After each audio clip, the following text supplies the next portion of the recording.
jungle, they got bamboo vipers. Why, a dangerous fucking snake got a sweet name like Bamboo Viper? It's ironic. What the fuck's ironic? You know, like we call you, Big Dick. Fuck you. Fuck you 2 times. If you're nice to vipers, he won't hurt you. But get bit by a viper, 3 steps later, you're dead. Fuck. Yeah. Fuck. Now there was a boy we called Short Round. Never been no taller than a girl. Hey, you look good, Short Round. Thanks. Been on R&R. Shit, boy was in Bangkok. I met this girl. Or a girl or a pro. They got no girls over there, all pros. Listen here, boys. Gather around. I met this girl who made my little man do things I didn't knew he could do. Oh, like please the fucking girl? Ways over there. Oh yeah? What ways? Like old oriental ways of pleasing of a man. Like what? She done shit with her hands. Whoa, whoa, fucking whoa. You went to Bangkok for a fucking hand job? This ain't no fucking drive-in movie hand job. She like a pro. She like a PhD in hand jobs. Motherfucker, if I was there, I would have banged cock. That's why it's called Bangkok. The country ain't called hand job. You gotta be the dumbest motherfucker. What the fuck's wrong with you? Oh shit! No move. Don't fucking move. Don't fucking move. No. What? Shh! It's on your shoulder, man. And it's bad. It's a teeny greeny snake. It looks like it likes him. If I ain't no 3-stepper, my next step is killing you. Give him a kiss. Fuck you. Or one of them funky hand jobs you just got. That machine gonna kill all you fuckers. Well, we got a gunner coming. Oh. A gunner? Yeah. Hey, if the snake 3 steps you on, can I have your cocoa? Kind of rubbers. Can I have your girl? I hate every one of you fuckers.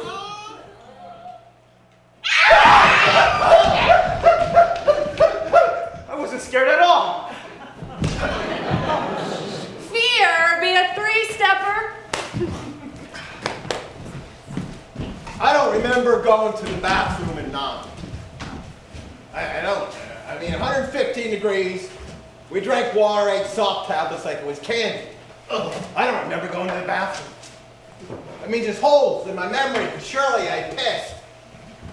That's a gaping hole. How many more are there? Why block out pissing? Wish we would have blocked out other shit.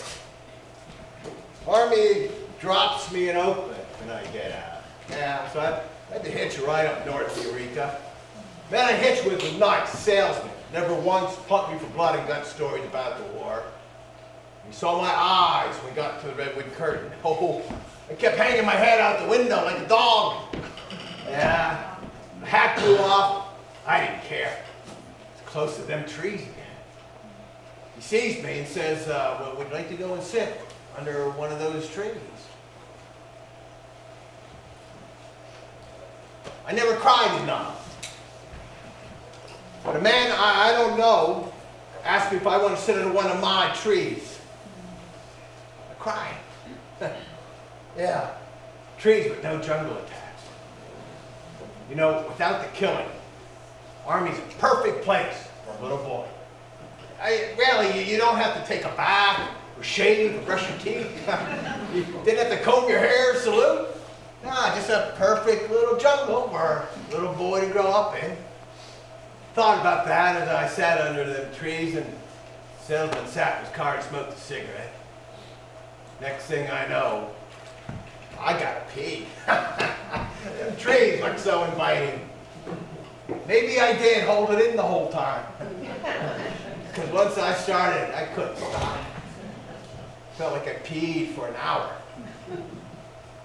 Like I was getting rid of all the fear crawled so far up inside of me. Mine's got lots of closets. And shit gets put away real neat.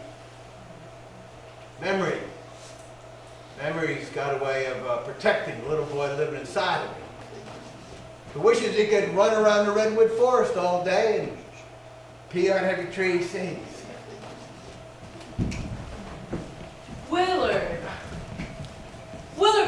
slow-talking, sure-footed mountain of joy.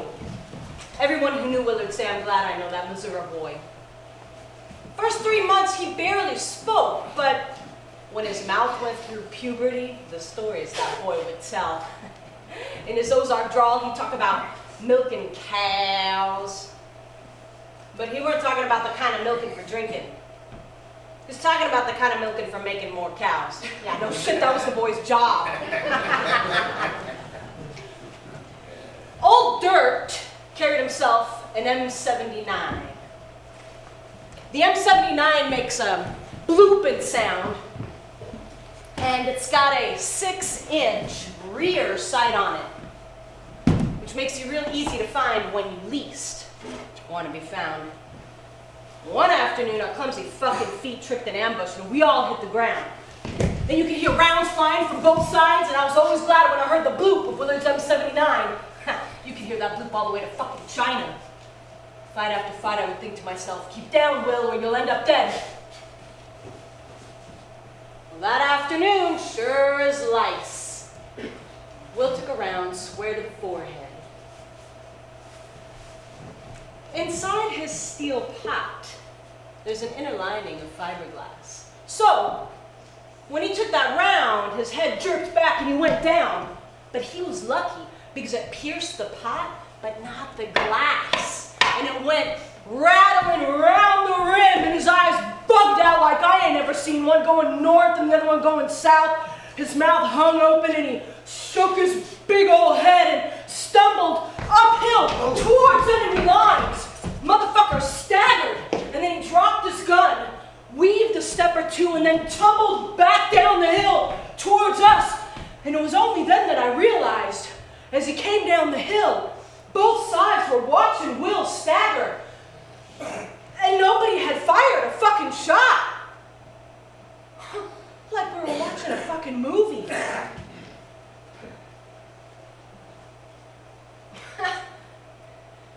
Old Dirt's ears rang for weeks, but that was a good day. Because seeing and hearing are casualties of war. Only casualties of war are casualties. I'm a daddy's girl. Who isn't? I've never heard any girl say she wants to grow up and be like her mother. Maybe boys feel the same about their fathers. Who gives a shit? I'm a daddy's girl. Been since I was 5 years old. That's when I first understood that my daddy built shit on machinery others would throw away. Garbage is just stuff folks don't know what to do with. And so, I would take stuff out of the garbage to build shit, to be like daddy. Mommy didn't like that very much, but I liked my clothes being dirty. It might have been then I started building a pedestal for him. And it was around 5, he quit drinking for the first time. He quit drinking more times than there is counting, but I didn't care. Because at 5 years old, my daddy quit drinking for me. For me! And when I slipped a note under his tobacco pipe saying, "Teacher told me smoking makes daddies die," he found a way to chew on toothpicks whenever I was around. If he got sad, he said one tug on his pant leg for me and all the sadness went out of his eyes. See, I was the family savior. Woman of the house. Me, at age 5. Let mom deal with the rest of the shit like near foreclosures every other month and daddy going dark places in the middle of the night. During the day, with my big blue eyes staring up at him, and I was whisked into his arms and I smelled his Old Spice beard, and I never felt safer in my whole life. On the way to kindergarten, he told me, "Me and you, baby, we got ingenuity. A way to get things done no one else understands." He is the only one who ever fully got me. He helped me get around every roadblock life throws, and fuck, it threw a few our way. Mom always kept a couple of boxes packed because getting evicted out of every house we lived in was part of the deal. But Daddy and I both know the world's a big joke. When he worked late, he'd stop at the store and get a 6-pack and candy fish. He drank and I ate, And we'd wink at each other and laugh at the fucking absurdity of it all. Oh, I was all hopped up on sugar by the time he passed out, but that was something for Mom to deal with. Let her poke the bear. All I had to be was his little slice of perfection, and no one would ever be angry. But I'm not little anymore. I have come to understand him and that tobacco pipe are friends. And Daddy and I eating candy fish made Mommy have to clean up our mess. This Christmas, a friend took a photo of us, and I had to look 3 times. I'm taller than Daddy. And how can that be? He is the tallest building in the world, and from the top I can see the entire universe that he made safe for us, but goddamn if I'm not a woman and taller than Daddy. When I told him, he said, well, ain't that just perfect? You figured out how to shine before you even knew you were closer to the sun. And then he gave me his Bronze Star wink without me having to tug on his pant leg. Yeah, being perfect is really easy when you're 5 years old and Daddy's little girl.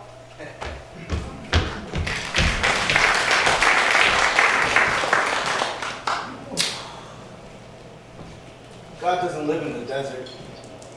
You believe in God? Whatever. God ain't whatever. He's God. Oh look, I get it. In the bush, best to have an imaginary friend. Come on, man. God is real. You can tell me you don't believe that there's a place better than here? I believe every place is better than here. Man, heaven is better. I got lots of living to do before heaven. Man, I don't know how you can live without God. Same way as you. You know, my grandpa used to tell me, there ain't no atheist in a foxhole. Praying doesn't mean he believes. Praying means he has no other option. Well, I feel better having me a God. You keep him. You got a girl? Now that I got. Man, not me. Now that's a shame. I mean, I said goodbye to a girl, but she ain't like my girl. But she writes me letters. Oh yeah? Friendly too. Nice. A year and awful long time without a friend. I got God. Right. Can you kiss God? Nope. Does God write you back? Nope. Why can't you see a point when it's staring No, right I at you? see your point, but belief don't need a point. Doesn't that bother you? Man, do I look bothered? No, but that bothers me. Why? You believe in other imaginary things? Man, I used to. Like what? Santa Claus, Fuck. the Easter Bunny, the Tooth Fairy. But then I grew up and I learned that those things ain't real. So there's hope for you. Man, I like to think so. Man, you really think there's a heaven? Clouds and shit? I don't know about the clouds. But heaven? You're a man of logic. You know about Pascal's bargain? Can't say that I do. All right, so a philosopher, right? Stop right there, man. I'm not gonna listen, but Man, why else we got to waste time? Fuck, go on. All right, check this out. So, he says you got 2 choices in life. To believe in God or not. But your life is short when compared to eternity. So if you choose to believe for your short life and then get to go to heaven because you believe, then why not do it? Why not? See, yeah, logic dictates that you might as well make the choice and believe and win the bet that takes you to heaven for eternity than to not believe and lose out. That sounds like logic to you? Yup. That's fucking bullshit. Man, you ain't listening. No, man. If there's a God, and when I get up there, to take his test and get into whatever, is that I had to believe in him when all the logic in the world said otherwise. But he let in some silly ass who believed in no other reason than a reward. Man, if there's a God, gotta have more integrity than that. All right. Okay. There's no convincing. No, man. Why are we here? What you mean? I mean, every day we drive up and down this road just waiting to get shot at. That ain't war. Just being a deer on the first day of hunting season. We're over here to protect the vital interests of the United States. Oh, fuck. So you're colorful in many different ways, huh? Man, it's an honor to serve. Oh yeah, you're just red, white, and blue to the bone, huh? I love my country. I love a paycheck. Man, there's some things that you have to believe. Blind faith? Yup, blind faith. Blind faith killed more men than bullets.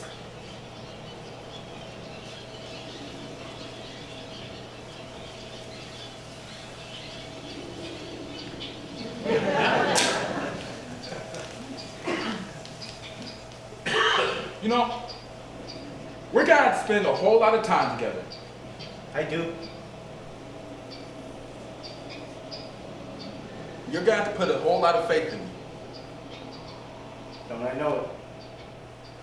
You know, if it's one thing I learned, it's that God and the army need a whole lot of faith. First thing you said, I'll answer with, amen. Amen. Amen.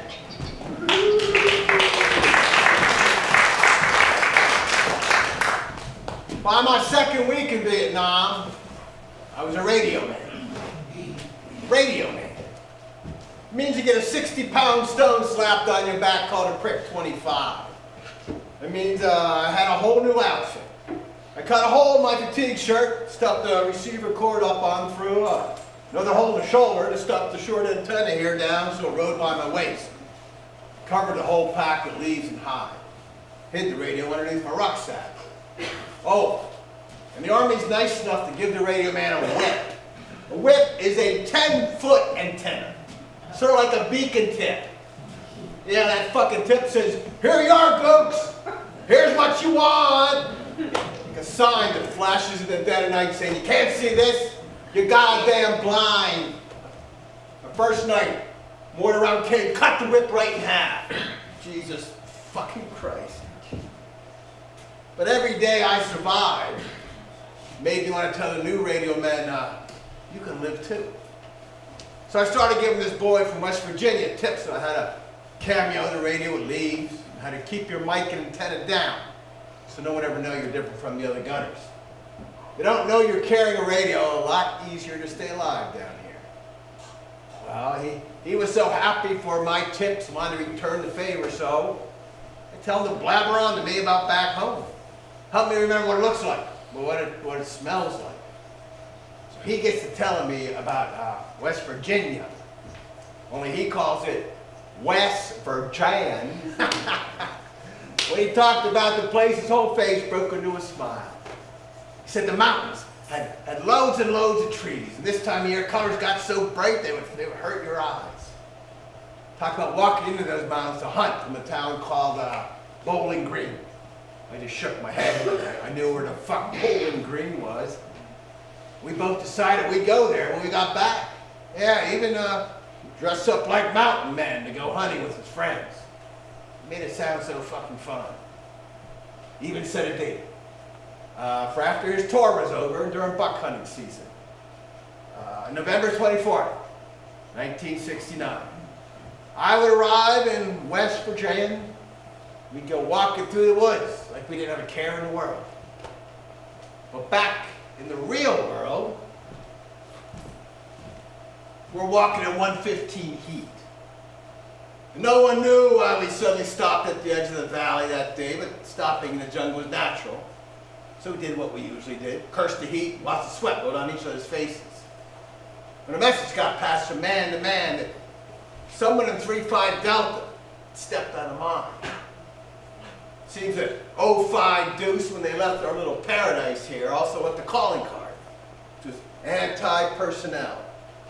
Spread out on the jungle floor like toys in a child's yard.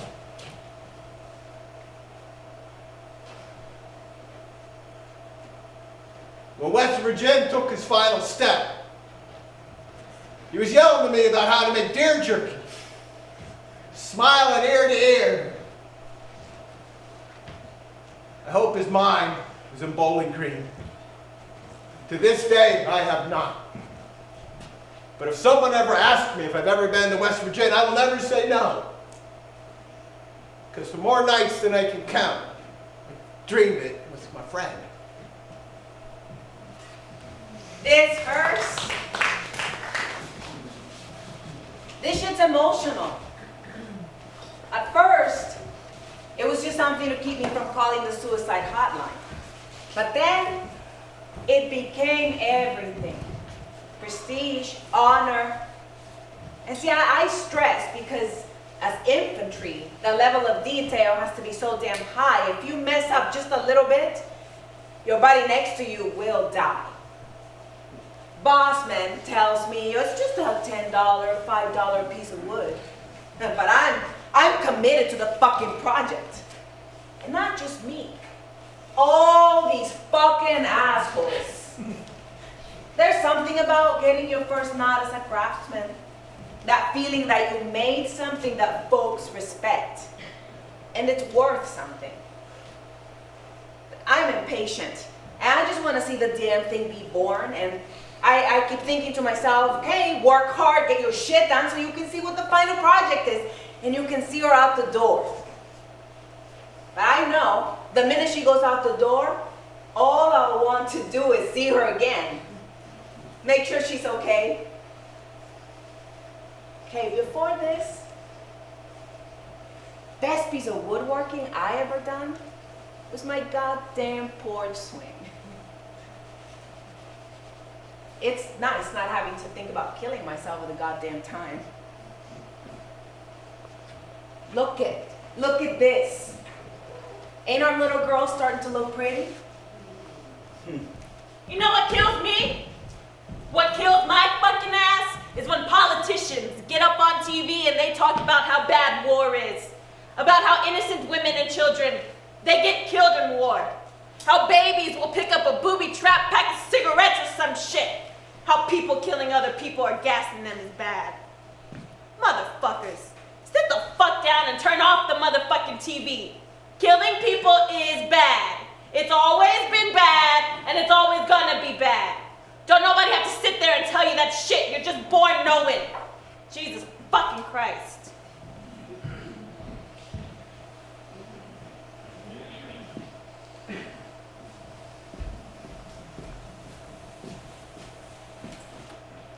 From now on, I ain't doing nothing but waiting to die. I don't want to talk about it or go no more deeper than that. I spent enough time talking and thinking about it. And I know my country wasted my life, and there are a good bunch of lives been wasted from the beginning of time.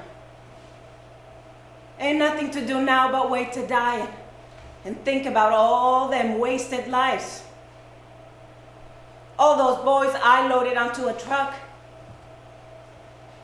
just like they loaded me onto a truck. I can't believe it, man. I can't believe it happened to me. The fucking absurdity of it all. All's left to do now is wait to die. Lay on my back and shout it out loud. Oh God. They have shot me all to pieces. You lucky fuckers. You lucky flat-footed fuckers. You lucky high blood pressure fuckers. You lucky blind and deaf son of a bitches. You lucky crazy motherfuckers. You lucky old motherfuckers. You lucky weak motherfuckers. You lucky you just found out you got cancer, motherfuckers. Oh. You lucky civilian motherfuckers. You lucky soft-ass civilian motherfuckers. War ain't getting any better over here. Pay attention. It ain't getting any better. That motherfucker doesn't want to die for his country, so this motherfucker has to die for hers.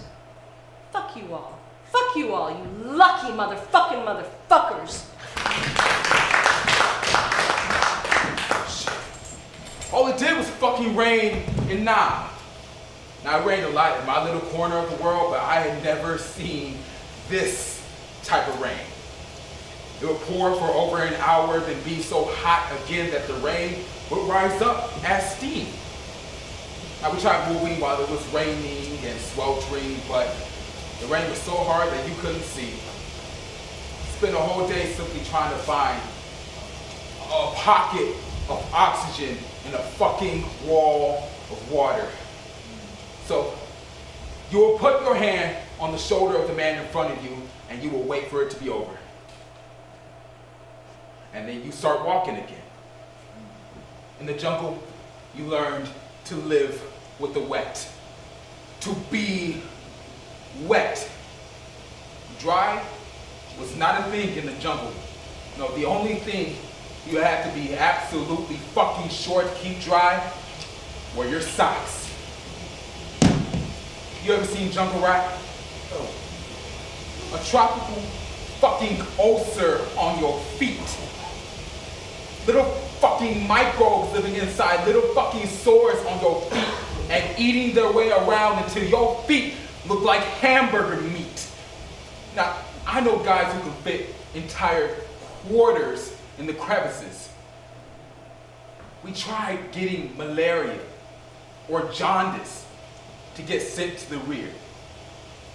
You made it with the whores who had sores, hoping to catch what they had to get sent to the rear. Because catching jaundice and the clap sucked, but motherfucker, we feared jungle rat. Jesus Christ. Man, going to Vietnam was like going to fucking heaven. You think you got trouble? Shit, man. You don't know what trouble is. Trouble is when you're laying in the middle of a sandstorm, knowing both your arms and legs have been blown off, and they're going to shoot down the chopper before it can come and get you. Trouble is when they pick you up, and you realize for the rest of your life you are 3 feet long. And you know the world's just going to keep on going. God got a plan for everything, huh? Yeah, I've been waiting to see it all my life, and I am pretty fucking sure I'm going to die waiting. Trouble is wishing you would bleed to death. Because if you live, you'll end up a miserable motherfucker like this. I wish they would have put me in the body bag and zipped me up, man. Would have been a lot less trouble. Sugar a la coco. You know, these old Vietnam boys got them more bullshit. Bust our balls, cause we got Skype and hot food. They act like all they ate was cans.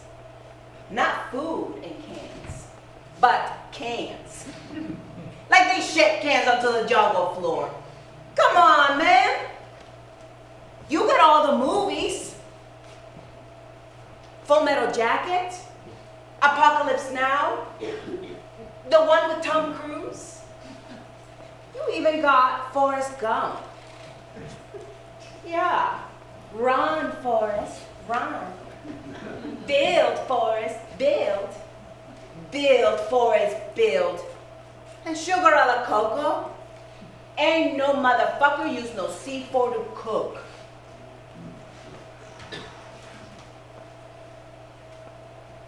Why you staring at me? This Vietnam voice is crazy.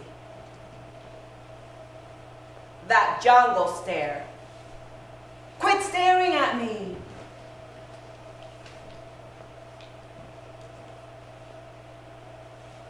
All right. All right. All you ate was cans, and you had cigarettes for breakfast. And we got Skype and cable TV. When it comes to bullshit, a combat vet can lay it on thicker than a politician.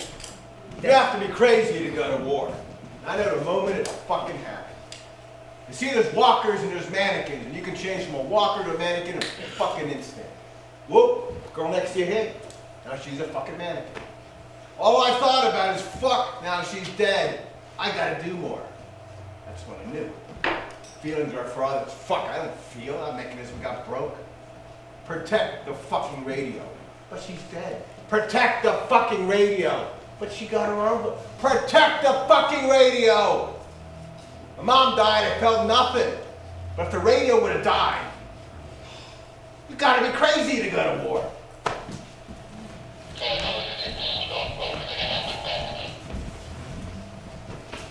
One radio call.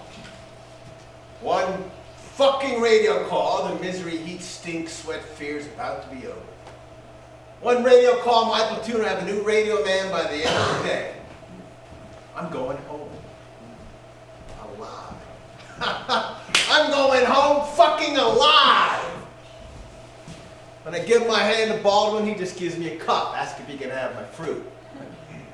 Anytime I'm about to step on the chopper, I look over, he has a tear in his eye. I want to step back down and tell him how I leaned on him, even if he didn't notice. How I made a skinny white boy feel safe. How I admired the way he navigated a world where it wasn't easy to be big, black. But the war don't stop for shit like that. And chopper rises towards the top of the trees, and soon the men were closer to me than the inside of my skin, and now just men in formation. About to walk. And I'm flying towards Tent City, my head filled with all the shit I need to do before I can leave. When last on the list is turning in my M16 to this nasty old sergeant. Yeah, he looks at my rifle like I handed him dog shit. Says the bolt's rusted shut. Ain't very clean. $200 to fix this damn thing, and it's coming out of your pay. Rear boys. Fuck 'em! Pissed I don't address them as sir. We don't have time for sir in the goddamn bush. See, the enemy might hear someone say sir, and blow your fucking head off, you goddamn rent pussy. Well, they finally hand me my pass on the 4th day, and I'm so happy to catch a plane away and be free of these assholes at last. I'm going home. I'm going home alive. I thought about that till I had a smile on my face wider than a butcher's dog. Don't hit me till I see the fresh faces getting off of that bird. It's their first day in Nam. First fucking day, and they're looking around at the hell about to be their lives. I want to say it'll be okay. I want to say, well, some of you will make it home. I want to say you're about to meet some boys who will die for you and take care of you as best they can. But all I can think of as I move to freedom is, boys, it's your fucking war now.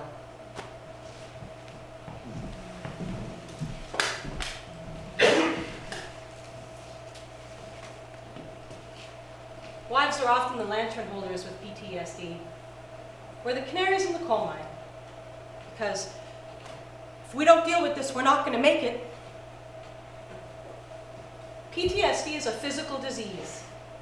A physical disease. Sure, there's a psychology to it, but when you send men and women into combat, you rewire their brains forever. Their fight-flight responses fucked for the rest of their lives. Imagine being in a constant state of terror every goddamn day. That's what a combat soldier's up against. And his wife is up against him.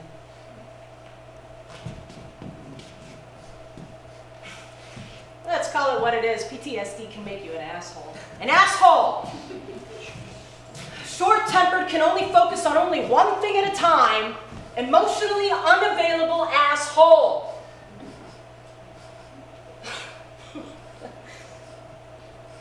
But he's my asshole. Just like when you're born, you only get one asshole.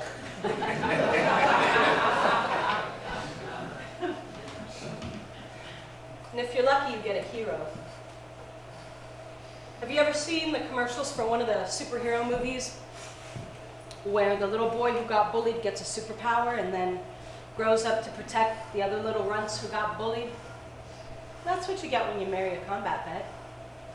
Someone who those in charge bullied into pushing himself to the damn limit, and whose brain ain't ever gonna forget it.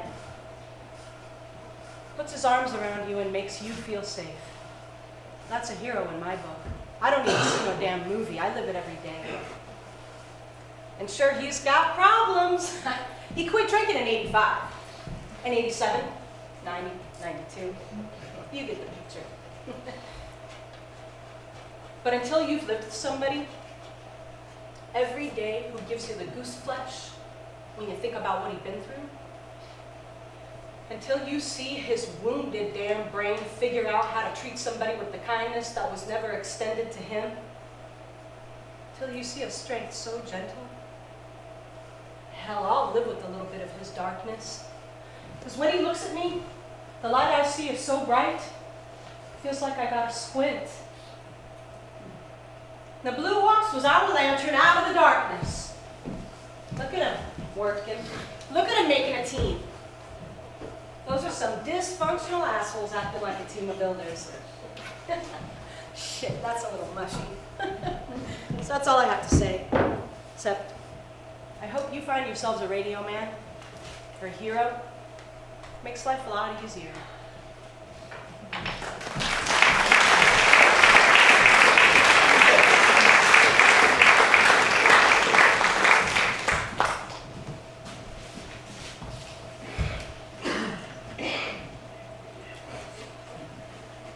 I tried to go to school when I got back and lasted 2 days.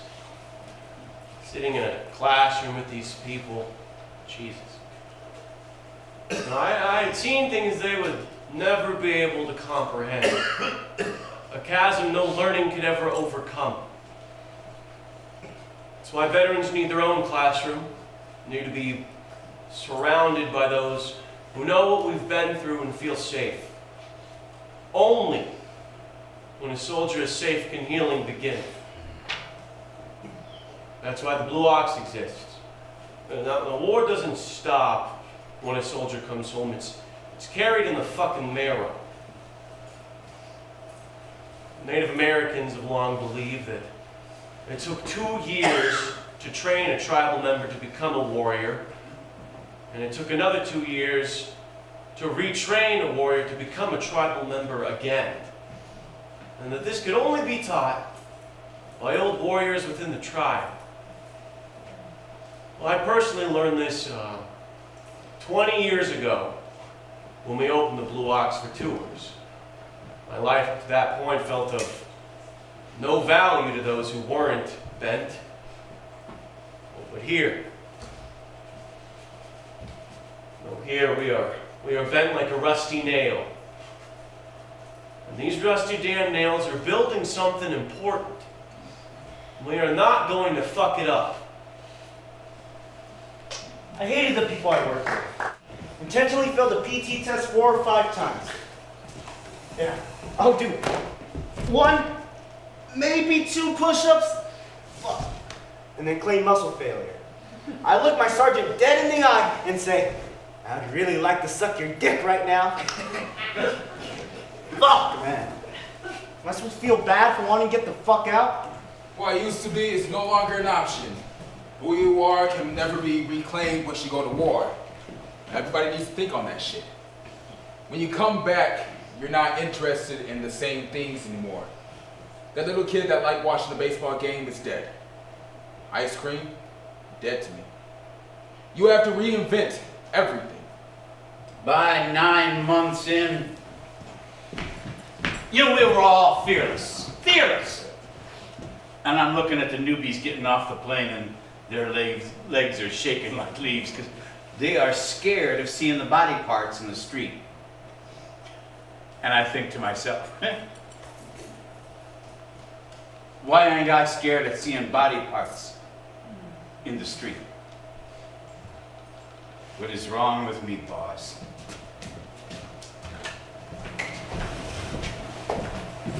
When I open my eyes,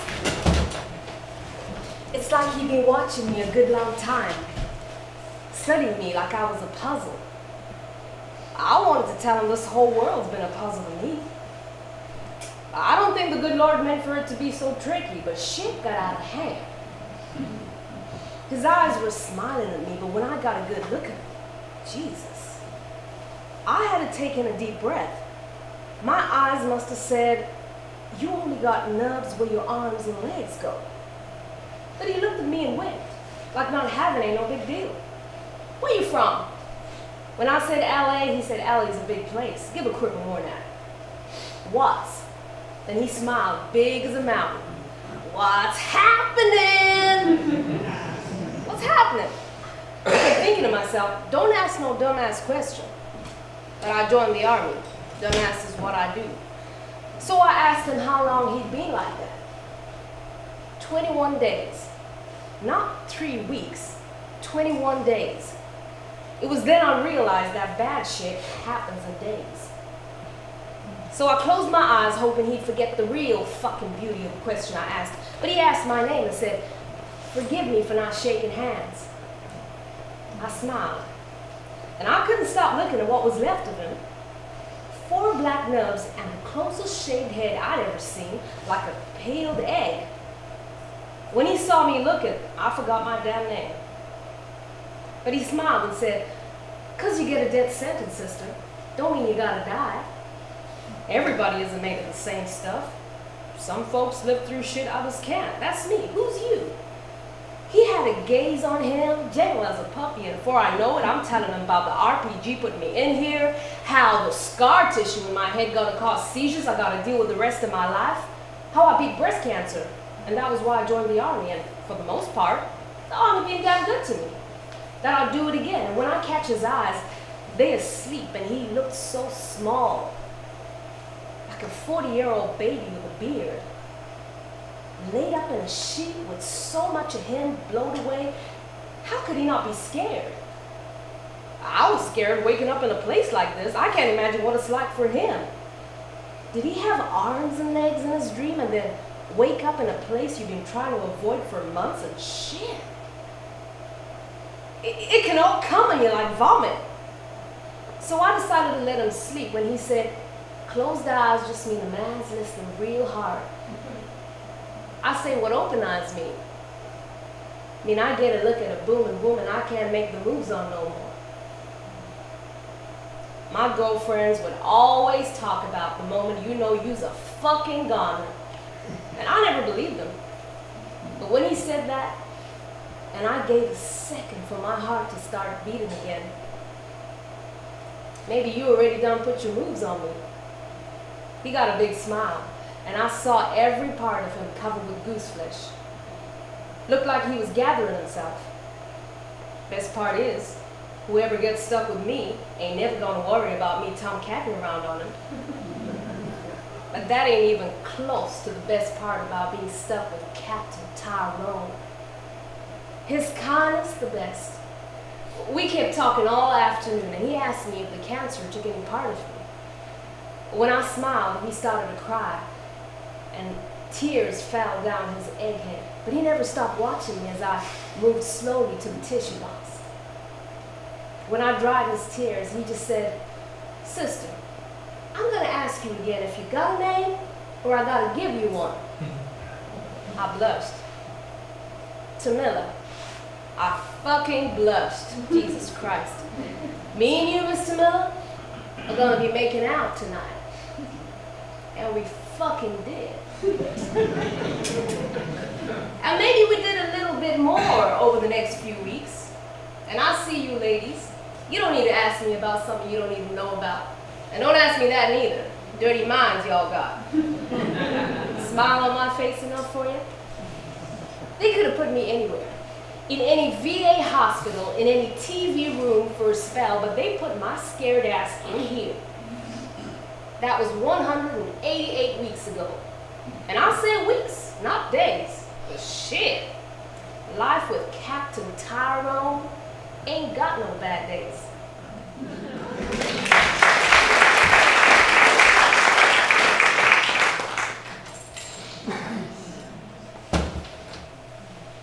I tried to get out of it, and we started that day.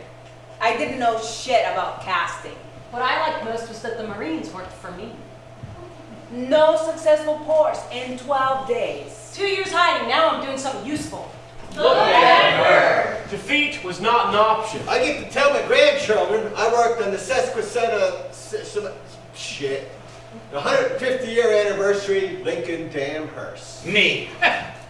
I made that. Me, I made that. Me. Trip to Springfield. Man, even the horses were all decked out. 1,500 hours later, instead of feeling like a discarded tool, I felt a part of something. When we did the reveal in Illinois, and I saw the magnitude of it all, it made all the crazy in my head shut off. Help me reconnect with my wife. Now we're going to have another baby. Marines never fucking learn. Look at our invitation. We get to go for free. And a +1. A +1. I'm taking my husband, so he knows I'm still worth something. They were standing in the streets and saluting us. We looked really little next to that hearse. Hearst deserved every gaudy bit of gold it got. Hey, I made that. Now, I don't have kids, but I got that. There were times we almost came to blows. Some of these assholes are a special kind of stupid. But the day of reenactment, they asked if one of us wants to be color guard by the casket. And look at him snap to it. Suck that gun and boy! Me, part of the ceremony. We were all dressed to the nines. Well, 8s. Seeing 150,000 people lying in the streets crying. Holy fucking shitballs. We made it real and they felt it. I remember thinking, it can't look this good. They revered us while having no idea the misfits and miscreants that we were. They let us eat with the rich people, almost like we weren't broken. What stood out for me was the silence. We made that. We made that. We made that. 150,000 people lining the streets crying. Stood there with flags and saluted us. Hey, the country didn't like my war, but they did like my hearse. Finally done something my wife and kids can be proud of. What does it mean to be a craftsman? Take a piece of metal and start shaping. Eventually it will be something. And look at this. And look at us. She sure is something. We sure are something. When they played the national anthem, Oh man.